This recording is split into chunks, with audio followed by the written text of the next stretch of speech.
Ve sonra da bu mesele bir savcıya da sorulmuştu. Hatta savcı teşekkür ederim. Tarafsızlığı kabul eden kim varsa çağırıyoruz. Karşımıza çıkan en sarlık vardır, bencillik vardır, ihtiras vardır.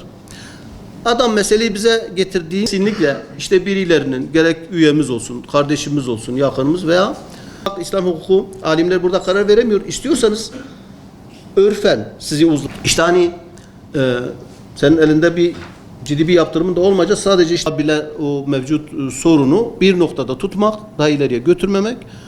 Değerli basın mensubu kardeşlerim, sizleri ve bütün hemşerilerimi saygıyla, muhabbetle selamlıyorum. Davetimize icabet edip geldiğiniz için ayrıca sizlere de tekraren teşekkür ediyorum. Malumunuz Batman'ımız 700 bin nüfusa dayanmaktadır. Batman farklı aşiretleri, farklı kültürleri, farklı aileleri bir arada barındıran güzel bir şehrimiz, güzel bir ilimiz. Hem fıtratı itibariyle hem de insan yoğunluğunun yaşandığı yerlerde mutlaka anlaşmazlıklar, sıkıntılar, çekişmeler de, sorunlar da olacaktır, yaşanacaktır. Bu insanoğlu arasında kaçınılmaz bir durumdur. Çünkü Allahu Teala insanın fıtratına bencilliği de, kıskançlığı da, aceleciliği de koymuş ve bununla imtihan ediyor. Fakat bunun yanı sıra Rabbimiz bize şöyle bir önemli bir emirde de bulunuyor. Diyor ki innemel mu'minune ihve ve aslihu beyne ahveykum. Müminler, inananlar, Müslümanlar kardeştir ve kardeşlerinizin arasını düzeltin.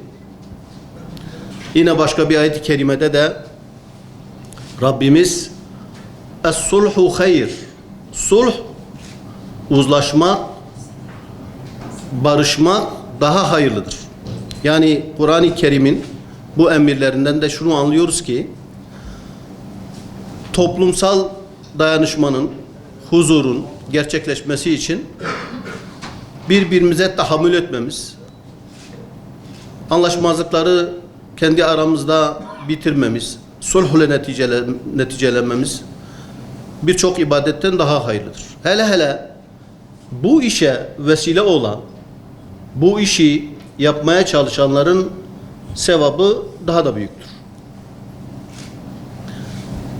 Hüdapar olarak ilk günden bu yana kurulduğumuz, siyaset sahnesine girdiğimiz ilk günden bu yana siyasetimizin merkezine insanı aldık. İnsanlar arasında adaleti önceledik. Bunun için, bunun oluşabilmesi için hep bu önemli hususları gündeme getirdik ve yapmaya çalıştık, katkı sunmaya çalıştık. Arkadaşlar, bu bağlamda İl Başkanlığımız, Sosyal İşler Birim Başkanlığımızın bünyesinde Sulh ve Uzlaşı Komisyonumuz vardır. Etkin ve yetkin kadrolarımızla biz halkımızın arasında ola gelen anlaşmazlıkları, husumetleri, kırgınlıkları, kavgaları sulh ile, adalet ile çözmeye çalışıyoruz. Özellikle 2025 yılı içerisinde partimizin komisyonuna iletilen, intikal eden, Sulh ve Uzlaşı Komisyonumuza intikal eden 207 tane anlaşmazlığı biz çözüme, sulhla neticelendirmeye çalıştık. Bunlardan bu 207 meseleden 137 meseleyi olumlu bir şekilde sulh ile neticelendirebildik. 70 meselede de tarafların bir araya gelememesi, işte belki bazı konularda husumetin derinleşmesi veya uzlaşma şartlarının oluşmaması nedeniyle kimisi oluşamadı, sonuçlandıramadık, kimisi de devam etmektedir. Bizim için toplumumuzun huzuru, refahı, dayanışması en öncelikli hedeftir. Bu sulh ve uzlaşı komisyonumuzdaki kardeşlerimiz bu konuda etkin ve yetkindirler. Yani bu işin ehlidirler, erbabıdırlar. Ve biz bu meseleleri çözüme kavuşturmaya çalışırken sadece kendi komisyon bireylerimizle de bazen yetinmiyoruz. Mesele vardır ki buna farklı mütehassıs bilir kişiler lazım. Bu bağlamda, bu konuda ihtiyaç duyduğumuzda bu konuyla alakalı bilir kişileri de biz bu komisyona davet ediyoruz ve onlardan da destek alıyoruz. Örneğin müteahhitlik işlerinde karşımıza gelen, bize intikal eden dosyalara baktığımızda şayet içerik girift ise, karışık ise biz piyasadan etkinliklerine güvendiğimiz müteahhitleri davet ediyoruz. Komisyonumuza alıyoruz. Bu meseleyi onlara da açıyoruz ve o şekilde çözüme kavuşturmaya çalışıyoruz. Zaten biz bu anlaşmazlıklarda hüküm verirken de öncelediğimiz husus İslami hukuka göre çözüm vermeye çalışıyoruz. Yani bununla ilgili alimleri getiriyoruz komisyona. 1, 2, 3 hatta 4 alimi birden bir tek mesele koyduğumuz olmuştur. Ve bu hususları çözüme kavuşturmaya çalışırken arkadaşlar gönüllülük, tarafsızlık, hakkaniyet, adalet ve sırların muhafazası ilkesiyle hareket ediyoruz. Çünkü bize intikal eden her mesele kendi bünyesinde bir sır da barındırıyor. Hele özellikle bu son zamanlarda aile yapısının darbelendirilmeye çalışılması, bitirilmeye çalışması meseleleri önümüzde ciddi bir sorun olarak duruyor. Bu anlamda da bize intikal eden aile içi anlaşmazlıklar hususunda haliyle buradaki mahremiyet daha da bir önem arz ediyor. Demek istediğim burada bize gelen meselelerin o mahremiyeti, o sırları tamamen bizde muhafaza ediliyor, bizde kalıyor. Bilmesi gerekenlerin dışında hiç kimse bu bilgilere vakıf olamıyor. Ve biz bu çabaları gösterirken, bu hizmetleri, bu önemli görevi icra ederken de tek bir şeyi gözetiyoruz. Hakkaniyet ve adalet. Maalesef daha bir 40 yıl kadar önce Batman'da alacak verecek anlaşmazlığı yüzünden 2 can kaybettik. Yaralılar var, cezaevinde olanlar var, şu anda evlerine, işlerine dönemeyen insanlar var. Ne olursunuz değerli Batmanlı hemşehrilerim, bölge halkımız, bize sadece Batman'dan da meseleler gelmiyor. Taşşırnaklardan da bazen Mardin'den, Diyarbakır'dan, Bismil'den gelen meseleler de oluyor. Tabii bir taraf Batmanlı olduğu için geliyor yani. Lütfen anlaşmazlığa düştüğünüz meselelerde, mesele ne olursa olsun, bize meseleyi intikal ettirirseniz, bizim sulh ve uzlaşı komisyonumuza gelirseniz, dediğimiz gibi İslam hukukunu baz alarak adalet ve tarafsızlık ilkesiyle hareket ederek aranızdaki husumeti, aranızdaki anlaşmazlığı gidermeye çalışacağız. Bu bizi ne kadar uğraştırırsa uğraştırsın, ne kadar yorarsa yorsun, ne kadar maddi masrafımız giderse gitsin, biz buna bakmıyoruz. Çünkü bizim düşündüğümüz, bizim öncelediğimiz mesele şudur.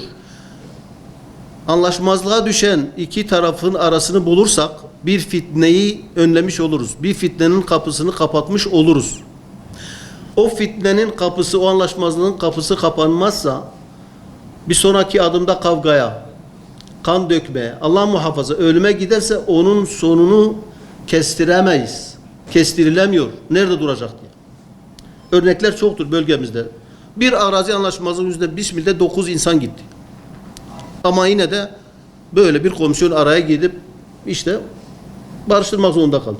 İşte o neticelere vardırmadan meseleyi halkımız, insanımız kim olursa olsun, mesele ne tür mesele olursa olsun, tabii biz her mesele girmiyoruz dediğimiz gibi bizim bazı hassasiyetlerimiz var. Örneğin ahlaksızlıklarla ilgili bazı şeyler var. Geliyor bakıyoruz ki gireceğimiz bir mesele değil.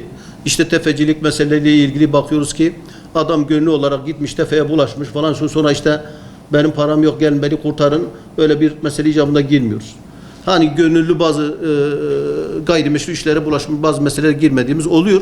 Fakat meşru görüşebileceğimiz, konuşabileceğimiz meseleler varsa biz kadrolarımızla, gönüllü arkadaşlarımızla dediğimiz gibi belki bazen sizin aranızdan bazı meseleler için bilir kişi davet edeceğiz.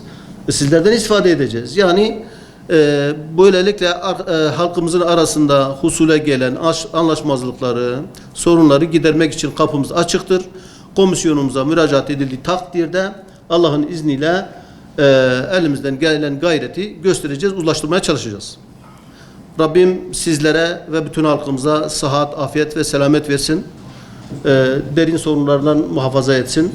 Çok teşekkür ediyorum arkadaşlar. Sağ olun, var olun. Başlığı içerisinde komisyona 39 mesele intikal etmiştir.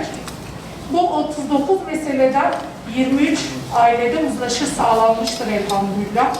Taraflar arasında iletişim yeniden tesis edilmiştir. Aile birliğinin korunması ve karşılıklı rıza dahilinde sulh sağlanmıştır.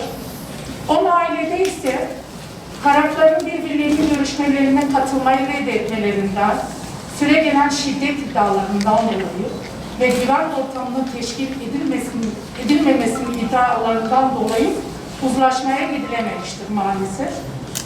6 ailede ise tarafların kesin boşanma iradesi göstermesi, nafaka ve velayet konularında anlaşmaz talepler içerisinde bulunmalarından dolayı uzlaşı sağlanamamıştır. Bununla birlikte bu ailelere hukuki bilgilendirme yapılmış, adli mercilere başvurma süreleri konusunda rehberlik edilmiştir. Teşekkür ederim. Allah razı olsun. Değerli basın mensupları, hepiniz hoş geldiniz. Ben de Hüdapar İl Başkanlığı'nda Sosyal İşler Birim Başkanı olarak görev yapmaktayım. Tabii bu birim bünyesinde Sulh ve Uzlaşı Komisyonu'nda birçok meseleye girilmektedir ve bu anlaşmazlıklar ortadan kaldırılmaktadır. Bu meselelerin başında alacak verecek meseleleri gelmektedir. Partimize bu 2025 yılı içerisinde 33 mesele komisyonumuza başvurusu yapılmıştır ve intikal etmiştir. Tabii bu alacak verecek meselesi toplumda çok yaygın bir hale gelmiştir. Özellikle Batman ili içerisinde 2025 yılı içerisinde 30 bine yakın icra takibi başlatılmıştır. Bu meselenin ne kadar büyük olduğunu bize göstermektedir. Partimize başvurusu yapılan o 33 meseleden 21 mesele çözüme kavuşturulmuştur. Ödeme planları oluşturulmuş ve bu borçlar yapılandırılmıştır karşılıklı rıza ile. Bu dosyalardan 5 tanesi ise özellikle borçlunun iflas etmesi ve aynı zamanda ödeme gücü kaybından dolayı yani borçlunun hiçbir şey olmamasından dolayı bu ödeme imkansızlığı oluşmuştur. Geri kalan 7 dosyada ise borcun miktarı konusunda taraflar arasında ödeme konusunda derin ihtilaflar oluşmuştur. Güven kaybı oluşmuştur. Çünkü tam anlamıyla kayıtlar tutulmadığından dolayı bu konuda yine de uyuşmazlık olmuştur ve uzlaşı sağlanamamıştır. Tabii bunlar yine süreç içerisinde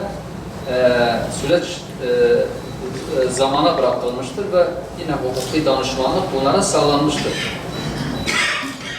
Diğer bir konu da partimize intikal eden diğer önemli bir mesele de dolandırıcılık, gasp ve uyuşturucu kullanımıyla alakalıdır. Bu da yüksek bir sayıda yine partimize başvurular gelmektedir. Özellikle bu başlıklardan dolandırıcılık konusuyla alakalı olarak maalesef günümüzde tam böyle aklı kemale ulaşmamış gençlerimiz, çocuklarımız belki bazıları tarafından kötü yollara sürüklenmiş ve yani suça sürüklenmişlerdir bu konuda. Özellikle bunlar suça sürüklenen bu gençlerimiz, bu çocuklarımızın hesapları açılmış ve başkalarının hesaplarından veya kredi kartlarından usulsüz bir şekilde para aktarımı sağlanmıştır. Ve bu şekilde bazı gençlerimizin, çocuklarımızın geleceği de karartılmıştır. Bu konuda yine Hüdapar olarak bu meselelere ciddiyetle eğilmişiz ve bu konuları da çözüme kavuşturmuşuz ki bu gençlerimizin geleceği kararmasın, aileler karşılıklı bir araya getirilip bir uzlaşı sağlanmıştır.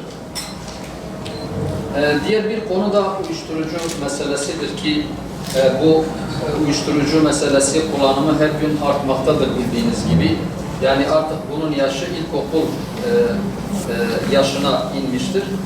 Tabii bunun sebeplerinden birkaç tanesi özellikle çocukla aile içi iletişimsizlikten kaynaklanmaktadır veyahut manevi bir boşluktan kaynaklanmakta veyahut çevrenin kötü telkinleriyle bu iş olmaktadır. Bundan dolayı bu konuda Hüdapar olarak yine Sulh ve Uzlaşı Komisyonu bünyesinde, daha doğrusu Sosyal İşler Birim bünyesinde biz uyuşturucuyla mücadele komisyonu kurmuşuz.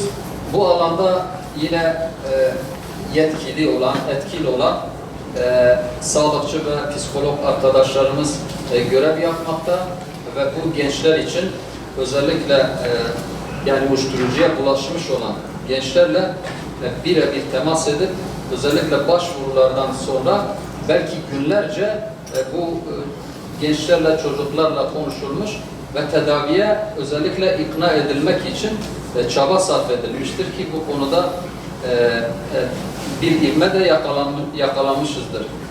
Tabii biliyorsunuz yani sadece bu uyuşturucu meselesi yani bir partinin veyahut bir birimin yapacağı işler değildir. Biraz da bu konu bu sadece bir ayağıdır. Psikolojik destek ve manevi destek. Bunun diğer ayağı belki valilik, belki emniyet, belki STK'lar, odalar, sağlık kurumları ve diğer özellikle STK'ların tamamıdır. Bu konuda tabi Hüdapar olarak da daha geçen hafta meclise bir kanun teklifi verdik ve bu kanun teklifine göre özellikle bu suç örgütünün daha çok yöneticilerine ceza verilmesini öngören bir kanun teklifidir. Ve onun dışında yine uyuşturucu kullanan bireylere yönelik zorunlu tedavi, yani zorunlu tedavi, çünkü tedavi olunmadığı sürece yine etrafını etkileyebilir. Bundan dolayı bu kanun teklifleri verilmiş. Aynı zamanda kamu görevlilerine verilecek cezanın da yüksek tutulması öngörülmüştür. Dolandırıcı ve uyuşturucu ile alakalı olarak da bunlardan 32 mesele komisyonumuza intikal etmiştir. Bu dosyalardan 19 dosya olumlu sonuçlanmıştır ve uzlaşmaya varılmıştır. 9 dosya mağdurun güvenlik endişelerinden dolayı, yani aile bireyleri veya bu işte ebeveynler güvenlik endişeleri çocuğundan, işte kullanıcılardan korktuklarından dolayı bundan dolayı da kendilerine zarar verir endişesiyle uzlaşma sağlanamamıştır ve uyuşturucu bağımlılığı nedeniyle sağlıklı müzakere ortamı oluşmamıştır ve hani taraflardan biri de gelmediğinden dolayı bazı konularda uzlaşma yapılamamıştır. Teşekkür ederim. Ben de birkaç başlık altında bize sirayet eden sulh meselelerini kategorize ettiğimiz şekilde birkaç başlık altında anlatacağım ama şöyle bir giriş yapmış olayım da nasıl bir amaca hizmet ettiğimiz biraz daha anlaşılsın. Şunu açık yüreklilikle söylüyoruz ki Hüdapar olarak Rusifilik makamını kurumsal bir hüviyete büründürüyoruz. Bir daha söyleyeyim. Bizler Rusifilik makamını kurumsal bir hüviyete büründürüyoruz.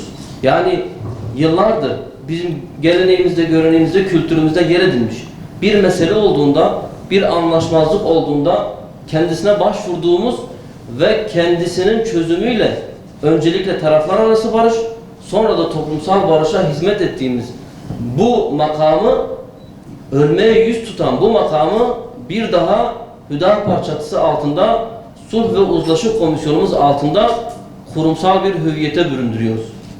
Şimdi hukukçu olmam hasebiyle yargılamanın asli bir unsuru olan bizler, yargılamada yargılama taraflarının nasıl bir cendere içerisinde kaldığını, yıllara varan maliyetli ve husumeti derinleştiren yargılama karşısında Hüdapar Sulh ve Uzlaşı Komisyonu yaptıklarını gördükçe istemsizce daha fazla takdir ediyorum. Biraz somutlaştıracağım şimdi anlatımla beraber. Örneğin bizde kan davaları, husumet ve özellikle yaralamalı kavgalar geliyor. Bugüne kadar bize 30 vaka gelmiş ve biz bunların 23'ünü uzlaştırabilmişiz. Tabi uzlaştıramadıklarımız da yine komisyon üyelerimiz bunu açık yüreklilikle söylüyor. Eğer uzlaştıramamışsak bizim eksik girişimimiz veya yarıda bıraktığımız bir girişimle değil, taraflardan birinin belki sürece dahil olmaması veya iradelerin uyuşmaması sebebiyle uzlaşı sağlanmamış. Dolayısıyla bizim açımızdan bizler Sulh ve Uzlaşı Komisyonu üyeleri olarak diyoruz ki biz aslında bu geriye kalan o iradelerin uyuşmaması konusunda bizler üzerinde düşen sorumluluğu yerine getirmişizdir. Ama takdir edersiniz ki iradeler her zaman tam olarak örtüşmez ve ortaya bir uzlaşı çıkmaz.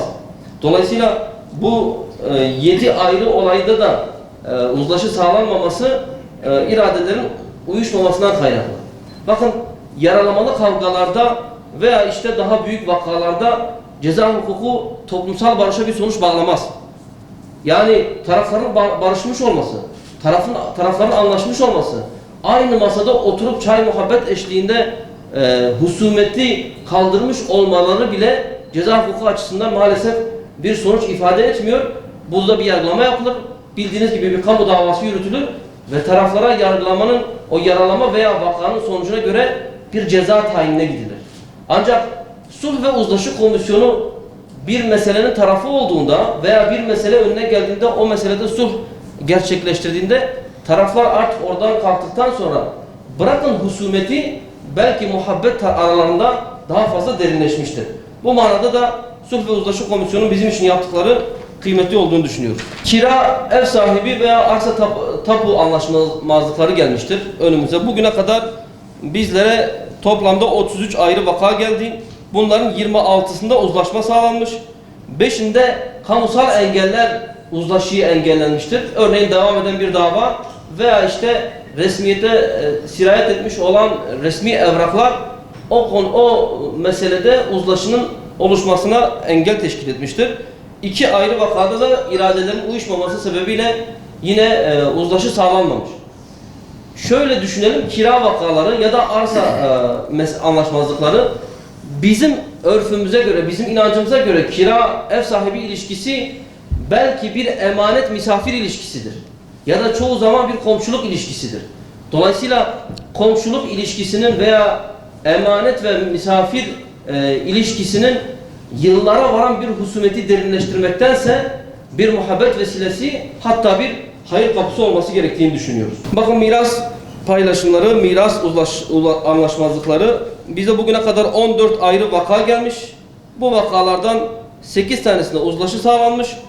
4 ayrı vakada yine taraf teşkili sağlanamadığı için, yani bilirsiniz miras meselelerinde taraflar çok fazladır ve taraflar gelip sulh komisyonunun bir parçası olmayı ya kabul etmediğinden ya da o irtibat devam etmediğinden uzlaşı sağlanamamış.